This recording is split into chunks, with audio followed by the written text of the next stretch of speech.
So late yesterday, Stephen Miller, one of the president's top advisors, threatened to suspend the writ of habeas corpus, one of the most dangerous and vile threats yet coming from the administration.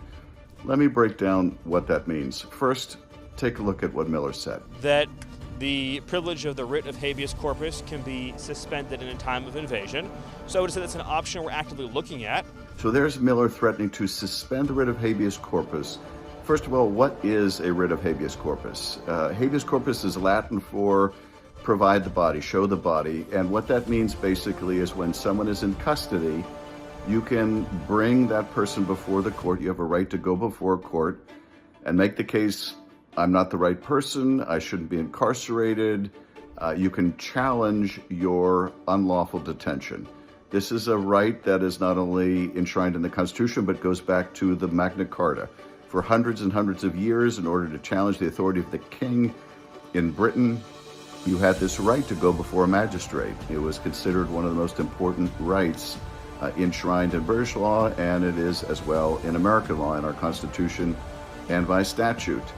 So there's Miller threatening to suspend it. Now, are you allowed to suspend the writ of habeas corpus? Under what circumstances?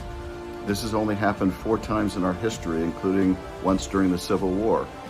The Constitution has a clause called the suspension clause that allows the suspension of the writ of habeas corpus, but only in cases of rebellion or invasion, and even then only when it's necessary for the public safety.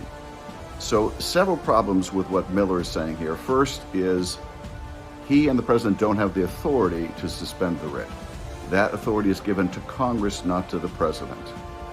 But second, there is no rebellion, there is no invasion, and in fact, when courts have considered their renderings, their deportations already, the courts have held there is no invasion from Nicaragua or anywhere else to justify invocation of other laws like the Alien Enemies Act.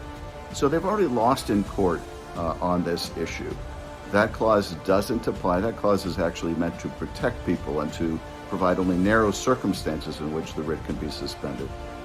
But what is most threatening about what Miller has to say, besides its utter lawlessness, is the justification, which is, well, we'll have to see what the courts do. That is, they're threatening this lawless action to take away people's right to go before a magistrate. They're threatening that action if the judges continue to rule against them. This is a message directed at the bench. This was not something that Miller spontaneously said. This was premeditated. It is dangerous, and it will not succeed, but it shows you the lengths they'll go to. But let me show you also the lengths they'll go to, the cruelty they're already going to. Take a look at this footage.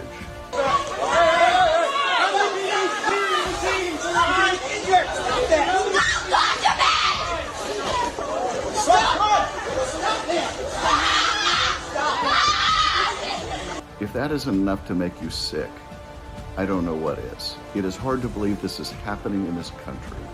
We've got to fight it. We've got to fight it in the courts.